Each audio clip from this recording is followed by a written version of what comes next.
Hello friends, Radhe Radhe, Hare Krishna. Welcome back to my channel. तो friends, अब हम बात करेंगे आज माता अन्नपूर्णा के व्रत उद्यापन के बारे में, व्रत के बारे में, कथा कैसे करते हैं और कैसे इसके व्रत करते हैं। तो आप सभी को जैसे पता होगा, अघन मतलब मार्गशीर्ष मास चल रहा है।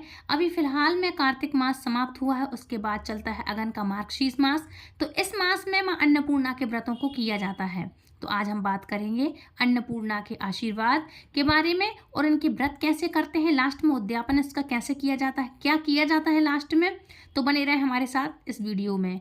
तो हम शुरुआत करते हैं माँ अन्नपूर्णा के बारे में। तो अन्नपूर्णा का आशीर्वाद सदा आप सभी पर बना रहे। आज सुनते हैं माँ अन्नपूर्णा की व्रत की कथा। अच्छा, मार्गशीर्ष महीने में 21 दिनों तक चलने वाला यह व्रत बहुत ही चमत्कारी होता है। तो इससे पहले मैं आपको बता दूं, जैसा कि मैंने 21 दिन कहा, तो 21 दिनों के ये व्रत होते हैं। आप किसी भी दिन से, किसी भी डेट से शुरुआत कर सकते हैं। 21 दिन के कर सकते हैं, 5 दिन के, 7 दिन के, या जे भी ना हो तो 1 दिन का आप कर सकते हैं। लेकिन इस व्रत में करने से पहले कुछ नियम होते हैं। नियम हम जान लेते हैं। तो नियम इस तरह से होते हैं कि जो ये व्रत करता है, चाहे वो लड़का हो, चाहे लड़की हो, चाहे कन्या हो, चाहे वृद्ध हो, चाहे बुजुर्ग हो, चाहे कोई भी, किसी भी एज की कन्या से लेकर के कोई भी एज की महिला हो, और चाहे लड़का हो चाहे लड़की हो, कोई भी इस व्रत को कर सकता है। माँ अन्नपूर्णा की हर रोज इसमें कथा पढ़नी होती है। और सबसे बड़ा नियम ये है कि इसमें लहसुन प्याज का त्याग करना होता है। शुद्ध सात्विक खाना खाया जाता है इसमें। यदि आप ये नहीं करते हैं, फलाहार लेना चाहें तो ये कर सकते हैं। और यदि आप घर में अगर इस व्रत का डोरा लेते हैं, व्रत करते हैं 21 दिन का, तो घर में लहसुन प्याज ले आना और खाना वर्जित है। आप खाने तो छोड़िए, इसको घर में भी नहीं रखना चाहिए, क्योंकि इसको हम ना ही तो छूते हैं और ना ही ग्रहण करते हैं। तो ये इस तरह के कुछ ऐसे ही नियम हैं। तो जो लोग भी व्रत करते हैं, तुलसी डालते हैं, जिस तरह से हम कार्तिक मास में, उसी तरह से माँ अन्नपूर्णा की हमें सुबह से जल्दी से उठ करके पूजा पाठ से निवृत्त हो जाना चाहिए और इनकी कथा जरूर पढ़ना चाहिए। जो भी आप नित्य के कार्य करते हैं वो करके पूजा पाठ से निवृत्त होंगे अपने, और उसके बाद माँ अन्नपूर्णा की व्रत कथा करेंगे। ठीक है। इसका व्रत का हमारे लिए एक डोरा लेना पड़ता है, जिसमें हम 21 गठान लगाते हैं। हर एक दिन की एक गठान लगाते हैं, या इकट्ठा एक दिन में आप पहले दिन बना लें 21 गांठों का। ये हमें याद दिलाता है कि हमें 21 दिन के व्रत करना है और 21 दिन माँ अन्नपूर्णा के हैं। तो हमें विधि विधान के साथ इस व्रत को करना चाहिए। ठीक है। अच्छा, अन्नपूर्णा माँ का बहुत ही चमत्कारी है व्रत है, और इस व्रत को लोग अन्नपूर्णा माँ का धन्यवाद करने के लिए भी करते हैं, उनकी कृपा प्राप्त करने के लिए भी करते हैं। माँ अन्नपूर्णा की पूजा करने से, इस दिन व्रत रखने से हर प्रकार के सुख और धन धान्य की प्राप्ति होती है। घर में कभी भी अन्न और धन की कमी नहीं होती, क्योंकि माता का नाम ही है माँ अन्नपूर्णा। अन्न मतलब कभी भी घर में अन्न धन भंडार की कोई कमी नहीं होती।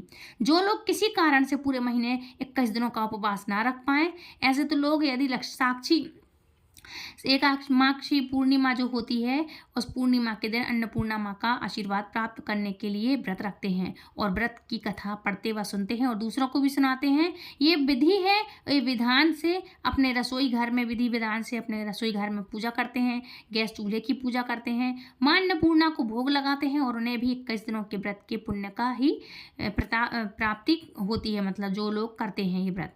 इस बारे में पुराणों में जो कथा प्रचलित है, उस कथा के अनुसार, एक बहुत ही पौराणिक कथा है, तो मैं आपको सुना दूं। तो इस कथा के अनुसार प्राचीन समय की बात है। काशी निवासी धनंजय की पत्नी का नाम सुलक्षणा था।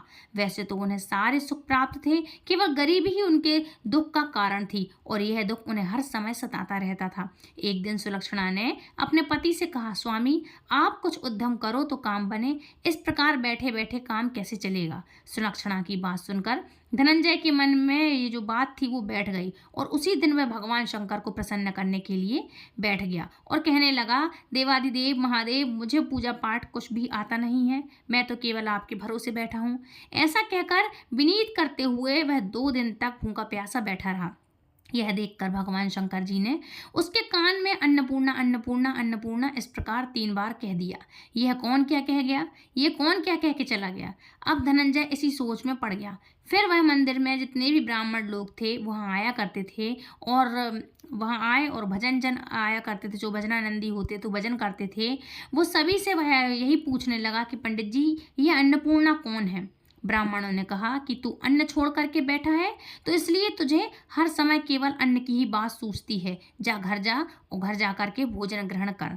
तब धनंजय घर गया और अपनी पत्नी से सारी बात उसने बताई। तो पत्नी ने कहने लगी, स्वामी आप चिंता मत कीजिए, स्वयं शंकर जी ने ही यह आपको मंत्र दिया है और वे स्वयं ही इस व्रत को प्रकट करेंगे, इस बात को स्वयं ही साक्षी करेंगे। आप फिर से जाकर उनकी आराधना कीजिए। धनंजय फिर से जैसा का तैसा, यानी कि बिना कुछ खाए पिए, बिना कुछ भोजन किए भगवान की पूजा में वैसा ही बैठ गया। वहीं पर ध्यान में बैठ गया। अब रात में शंकर जी ने फिर से उसके कान में आज्ञा दी कि जा तू पूर्व दिशा में जा और रास्ते भर अन्नपूर्णा का नाम जपते जाना। इस प्रकार धनंजय अन्नपूर्णा माँ का नाम जपते जाता, रास्ते में फल खाता जाता, झरनों का मीठा पानी पीता जाता। इस प्रकार जाने कितने ही दिनों तक वह लगातार चलता गया। कई दिनों तक लगातार चलने के बाद उसे एक बहुत सुंदर वन मिला और जिसमें वो चांदी की तरह चमक रहा था, उसमें उजाला था चांदी की तरह। इस प्रकार उसी वन में एक सरोवर भी था जिसके किनारे जाने कितनी ही सुंदर अप्सराएं झुंड बनाए हुए बैठी थीं। उनमें से एक कथा कहती और सब माँ अन्नपूर्णा, माँ अन्नपूर्णा, माँ अन्नपूर्णा इस प्रकार बार बार कहा करती। वह अघन महीने की उजियारी रात थी। उसी रात्रि में, मतलब उसी दिन से ही व्रत का प्रारंभ था। जिस शब्द की खोज करने के लिए वह निकला था, धनंजय को उसे वह शब्द वहां पर सुनने को मिला। धनंजय ने हिम्मत जुटाकर उन सभी देवियों के पास जाकर पूछा कि हे देवियों, यह आप क्या कर रही हैं? तब उस सब ने बताया कि हम अन्नपूर्णा का व्रत कर रही हैं। तब धनंजय ने पूछा कि इस व्रत को करने से क्या मिलता है? इस पूजा का विधान क्या है? क्या किसी और ने भी इस व्रत को किया है? इस व्रत को कब किया जाता है? कैसे किया जाता है? इसकी विधि क्या है? कृपया आप सभी मुझसे सभी बातें बतलाइए। तब वे कहने लगी कि इस व्रत को सब कोई कर सकता है। 21 दिन तक के लिए 21 गांठ का सूत लेना चाहिए। अगर 21 दिन का व्रत ना कर पाए तो केवल एक ही दिन उपवास कर सकते हैं। अगर एक भी दिन का उपवास करना संभव ना हो तो पूर्णिमा के दिन केवल कथा सुनकर प्रसाद ही ग्रहण कर लेना चाहिए।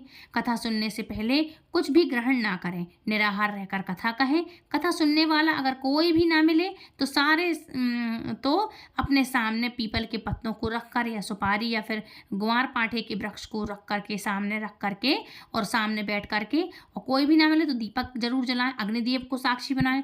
तो दीपक जला करके या फिर सूर्य गाय या तुलसी जी के महादेव जी को बिना कथा सुनाए, मतलब उनको सुनाएं, आप उनको सुना करके कथा सुनाएं। और मुख में आपको दाना नहीं डालना, मतलब आपको सुबह बिना कुछ खाए पिए ही आपको सुबह पूजा के बाद एक कथा सुननी चाहिए। सुने, पढ़ें या पढ़ाएं, दूसरों को भी सुना सकते हैं। अगर भूल से भी अगर आपने कुछ खा पी लिया है तो फिर अगले दिन इसका उपवास फिर से शुरू करें, दूसरे दिन कर सकते हैं आप। व्रत के दिन क्रोध ना करें, झूठ ना बोलें। धनंजय बोला, इस व्रत को करने से मुझे क्या मिलेगा? तब वे देवियां कहने लगी कि इसको करने से अंधों को आंखें मिल जाती हैं, लूलों को हाथ मिल जाते हैं, निर्धन के घर धन के भंडार भर जाते हैं, बांझ को संतान मिल जाती है, मूर्ख को विद्या मिल जाती है, और भी जो जिस कामना से व्रत करता है माँ अन्नपूर्णा उसकी सभी इच्छाएं पूर्ण करती हैं। इस तरह से उन औरतों ने कहा। तब धनंजय कहने लगा कि बहनों, मेरे पास तो धन भी नहीं है, विद्या नहीं है, कुछ भी तो नहीं है। मैं तो दुखिया ब्राह्मण हूँ। क्या मुझे आप इस व्रत का डोरा दोगी? वो देवियां कहने लगी, भाई तेरा कल्याण हो, हम तुझे डोरा अवश्य देंगी। ले इस व्रत का डोरा ले। फिर धनंजय ने वह डोरा लेकर व्रत पूर्ण किया। जब व्रत पूरा हुआ तब सरोवर में से 21 खंड की सोने की सीढ़ी हीरो मोती जड़ी हुई प्रकट हुई। धनंजय अन्नपूर्णा, जय मां अन्नपूर्णा कहता हुआ जाता और इस प्रकार जाने कितनी ही सीढ़ियां वह नीचे उतर गया। जब नीचे उतरा तो उसने देखा कि करोड़ों सूर्य से प्रकाशमान मां अन्नपूर्णा का मंदिर है। उसके सामने सोने के सिंहासन पर मां अन्नपूर्णा विराजमान, सामने भिक्षा के लिए शंकर भगवान खड़े हुए हैं और सामने मां बैठी हुई हैं। काफ़ी सारी देवांगनाएं चंबर डुला रही हैं और चंबरिया बांधकर पहरा दे रही हैं और धनंजय दौड़कर मां अन्नपूर्णा के चरणों में वहीं गिर पड़ा। देवी उसके मन का दुख जान गई। धनंजय कहने लगा, मां आप तो अंतर्यामिनी हो, आपको अपनी दशा क्या बताऊं? मां कहने लगी, तूने मेरा व्रत किया है, जा तेरा संसार सम्मान करेगा। तब मां अन्नपूर्णा ने धन की इच्छा पर बीज मंत्र दे दिया उसको, मतलब जो विद्या प्राप्ति का होता उसको बीज मंत्र दे दिया। अब तो उसके रोम रोम में वृद्धियाँ प्रकट हो गई। इतने में ही धनंजय ने देखा कि वह तो अपने घर के सामने खड़ा है। अब वह घर आ गया और मां अन्नपूर्णा का वरदान अपने साथ में अपने हाथ में लेकर आया। अपनी पत्नी से उसने सारी बात कही और मां अन्नपूर्णा की कृपा से उसके घर में सुख और समृद्धि और शांति और धन धान्य से भंडार उसके भर गए। छोटा सा घर बहुत बड़ा गिना जाने लगा।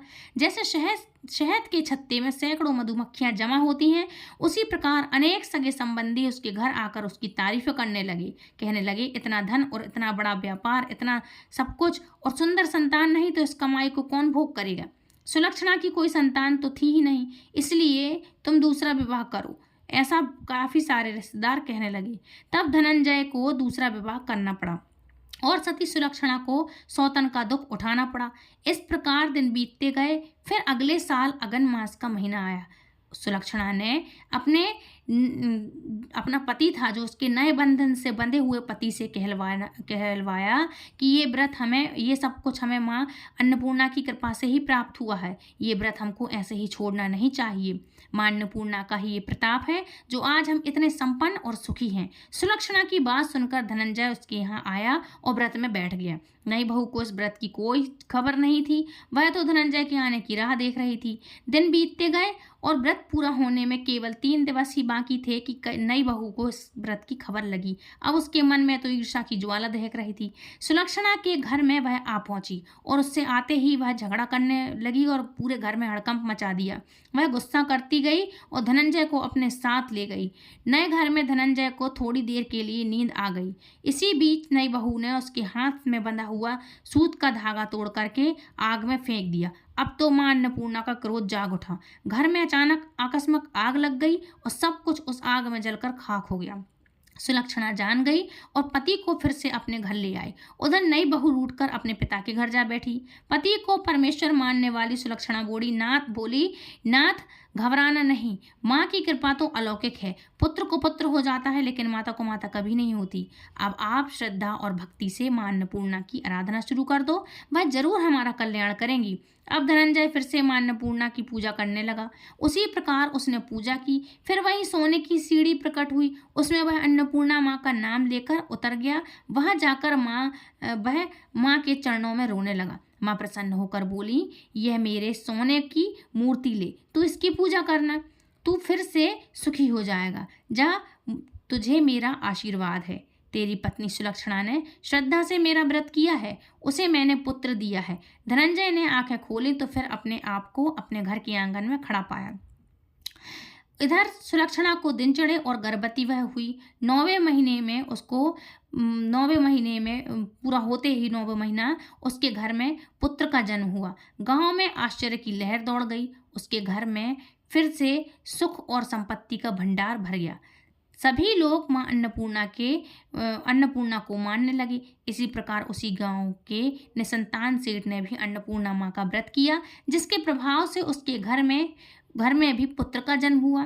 तब उसने मां अन्नपूर्णा का विशाल मंदिर गांव में बनवा दिया। उसमें माता जी को धूमधाम से पधरवाया, मतलब पधारा उनको और यज्ञ करवाया। और धनंजय को उसी मंदिर में, मतलब उसी स्थापना कराकर अन्नपूर्णा की, और धनंजय को उसी मंदिर में आचार्य का पद दे दिया। धनंजय को जीविका चलाने के लिए मंदिर की दक्षिणा और रहने के लिए बड़ा सुंदर भवन मिल गया। अब धनंजय और उसकी पत्नी और अपने पुत्र के साथ वहां आराम से रहने लगा। माता जी के चढ़ावे से उसके घर में भरपूर आमदनी होने लगी। उधर नई बहू के पिता के घर उसका डाका पड़ा उसके घर में और सब कुछ लुट गया और वे गरीब हो गए। वह भीख मांगकर पेट भरने लगे। सुलक्षणा ने सुना तो उन्हें बुलवा भेजा और उन्हें अलग घर में रखवा दिया। उसके अन्न, वस्त्र, जल और इत्यादि सभी चीज़ों का प्रबंध भी वहीं पर करवा दिया। धनंजय, सुलक्षणा और उसका पुत्र अब मां अन्नपूर्णा की कृपा से बड़े आनंद से वहां साथ में रहने लगे। मां अन्नपूर्णा ने जैसे उनके घर के भंडार भरे, वैसे ही हम सबके भंडार भरे। और इस कथा को कहने, सुनने और हुंकार भरने से जो भी करता है ये सब चीज़ें, उनके घर में कभी भी अन्न धन्य की कमी नहीं होने देती मां अन्नपूर्णा। तो प्रेम से बोलिए, अन्नपूर्णा मैया की जय हो। अच्छा, अब इसी व्रत की दूसरी पौराणिक कथा सुनिए। तो एक कथा है, पौराणिक कथा के अनुसार एक बार पृथ्वी लोक पर सूखा पड़ गया। जमीन बंजर हो गई। फसलें, फलों आदि की सभी पैदावार कम होने लगी और पैदावार ना के समान होने लगी। जीवन पर संकट आ गया, तब भगवान शिव जी ने पृथ्वीवासियों के कल्याण के लिए भिखारी का रूप धारण किया और माँ पार्वती जी ने माँ अन्नपूर्णा का अवतार लिया। उसके बाद भगवान शिव ने माँ अन्नपूर्णा से भिक्षा में अन्न मांगा। इस अन्न को ले जाकर भगवान शिव ने धरती लोक पर गए और सभी प्राणियों में इसे बांट दिया। इसके बाद धरती पर एक बार फिर से धन धान्य हो गया और इसके बाद से ही ये जो मार्गशीर्ष का महीना आता है, इसी तिथि को अन्नपूर्णा जयंती भी मनाई जाती है और मनाई जाने लगी।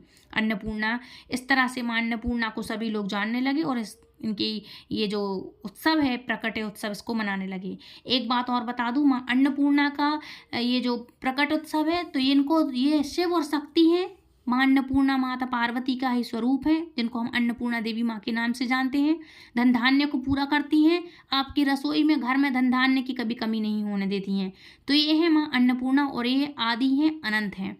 ये तो छोटी एक कथा है कि इस दिन से लोग जानने लगे पृथ्वीवासी, लेकिन शिव और शक्ति एक ही हैं, आदि हैं और अनंत हैं।